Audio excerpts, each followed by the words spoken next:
It is always better to be early than late when moving off of players in fantasy football. So I am giving you the 5 biggest dynasty sells to cash in on before you reach that point.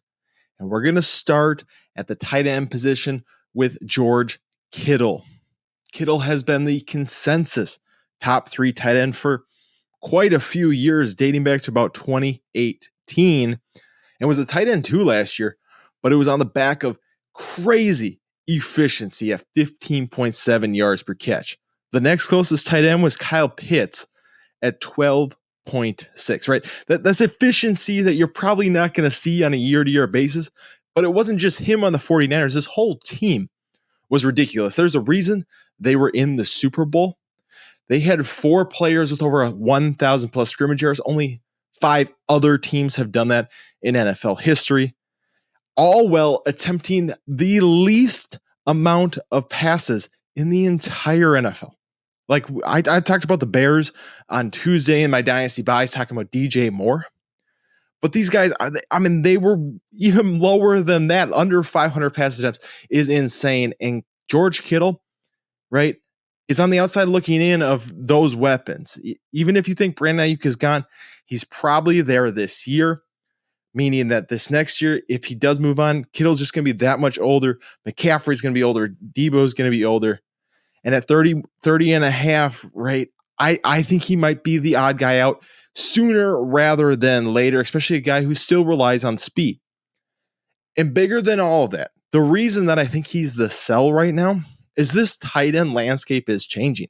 Sam Laporta, Trey McBride, Brock Bowers, Dalton Kincaid, Kyle Pitts, even guys like Jake Ferguson, David Njoku, and Evan Ingram. I've made fun of the tight end landscape for the last couple of years, but now it is filling out, right? We don't have that consensus 3 and 4 anymore of the Darren Waller, Mark Andrews, Travis Kelce, George Kittle that we kind of rode for the last 4 or 5 years. We now have an emergence of young talent. If you can move out George Kittle and go get a young wide receiver, young running back, I would happily do that and then come back and go get an Evan Ingram, Jake Ferguson, David Njoku, one of these cheaper players who's probably going to have a fantasy points per game extremely similar to George Kittle, especially if he doesn't either hit 11 touchdowns like he did 2 years ago for the first time of his career, or have this insane 15.7 yards per catch that he had this year. All right, let's move on to our quarterback, Tua Tagovailoa. And I'm going to make this very, very simple on Tua. There is no rushing upside. That's what does it for me. Last season, 4,600 yards and 29 touchdowns, yet only 16.7 fantasy points per game. That's what's crazy. He had 4,600 yards, 29 touchdowns. Maybe he finds a way to hit 35 touchdowns this year. But do we really think Tua is a 5,040 kind of guy? Especially with Tyreek getting older, right? Tyreek had a career year. Tyreek almost hit 2,000 yards. Jalen Waddle over 1,000 yards in 14 games. And on top of all that, we've already had questions of how much longer is Tua going to be a starter in the NFL, both from just a health standpoint of the concussions he's taken, hits he's taken, and is he that guy that can get teams over the hump, or is he just in a great situation right now? They also have one of the best rushing attacks in the NFL. That's not going to go away. Mike McDaniel came from the Kyle Shanahan system. That is always going to be a staple. So Tua, there is no rushing upside. We've already seen pretty much as good as it's going to get. Maybe it gets a little bit better, but his ceiling is that 18 fantasy points per game, which is great, but that's the ceiling. We're talking about guys like Kyler Murray. That's been his floor for his career. And you look at this list of quarterbacks, their points per game last year, Tua was 19th behind guys like Flacco, Jared Goff, Russell Wilson had more points per game than Tua. That's a big blow. Trevor Lawrence all above him, Baker Mayfield tied with him. It's just not a super pretty picture when you look at Tua and you try to get optimistic about it. That's why I think Tua is a massive sell. I would look to get some of those guys I just mentioned. Trevor Lawrence. I would look to get Baker over, Tua, just because I think you can get Baker so much cheaper than Tua right now. We now have maybe the spiciest name on this list, Travis Etienne. Travis Etienne is actually a guy I traded for this last year in Dynasty, and I am now looking to move off of. This last year, right, he was the running back 3, which makes his season sound better than it was, in my opinion, at least, because he had 267 rush attempts and barely totaled 1,000 yards because of 3.8 yards per carry. Well, in 2022, he had 5.1 yards per carry, but couldn't find the end zone. This year, low yards per carry and finds the end zone 12 times, which really helped prop him up to be in that top 3. Also, this last season, finishing in top 3 running back was really just how healthy can you stay throughout the year, right? I mean, there's just so many guys who missed time.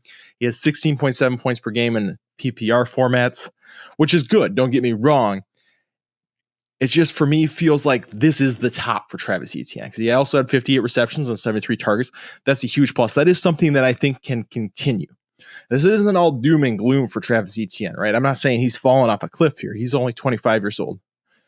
But 323 touches last year, I don't think it gets better than that. I think we've reached the peak for Travis Etienne. Maybe he gets a little more efficient, right? And it kind of evens out. But 12 touchdowns on 323 touches at 73 targets, I just don't see it get going up from here for Travis Etienne. So that's kind of why I have him as a sell. Looking to move off of going, okay, running back 3 is as good as it's going to get. The amount of touches is as good as it's going to get. The amount of receptions is as good as it's going to get. The amount of touchdowns is as good as it's ever going to get. So you cash in now. I'm not saying you sell him for scraps, right? You're selling him at a premium right now, and also understanding he's probably not going to get a great second contract. He's 25 right now. He has one more year on his deal. He'll be 26 next year.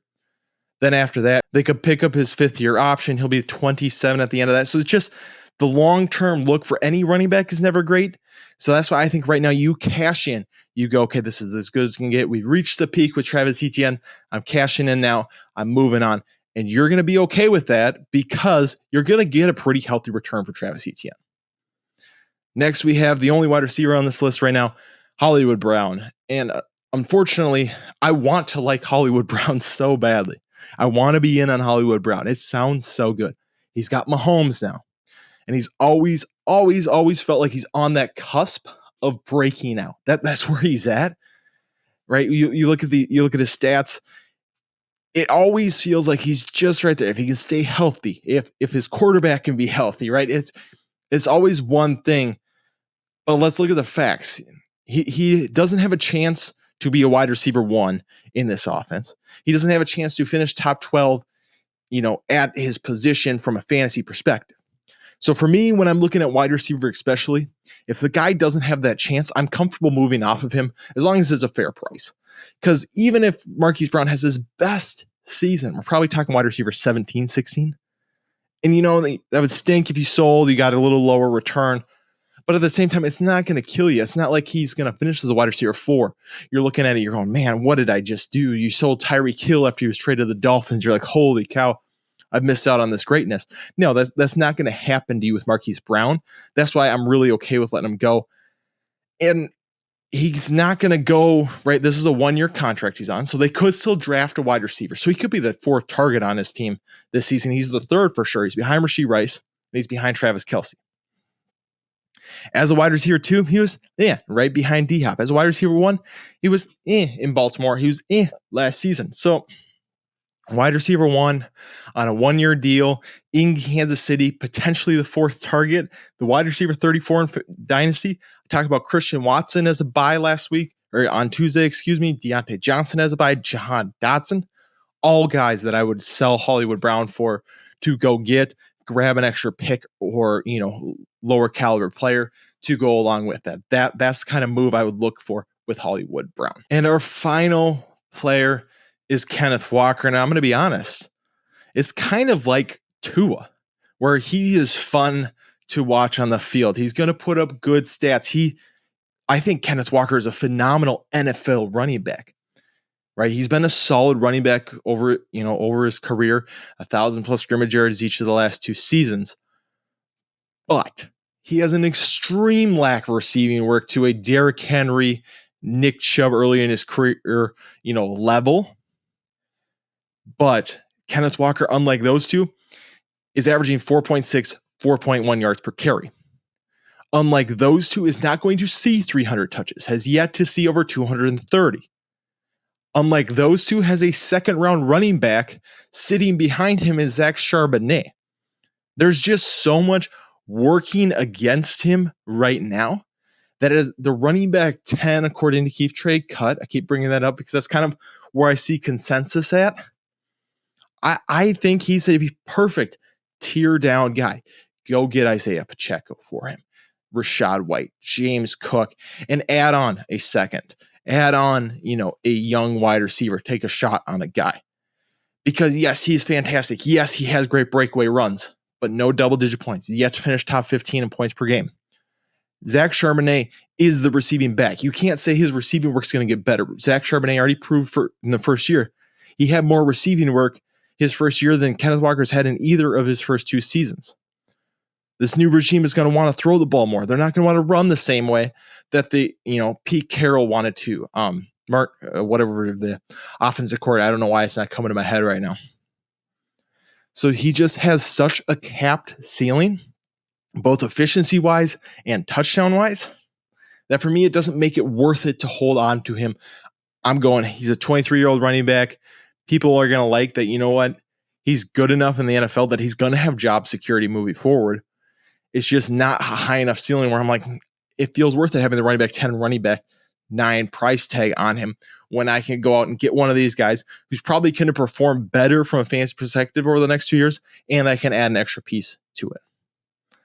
Alrighty, thank you for tuning in. That wraps up our top 5 dynasty sells. If you missed our top 5 dynasty buys, make sure you go check that out. If you missed our price check podcast, we went over 10 players, buys, sells, holds on there. Go check that out.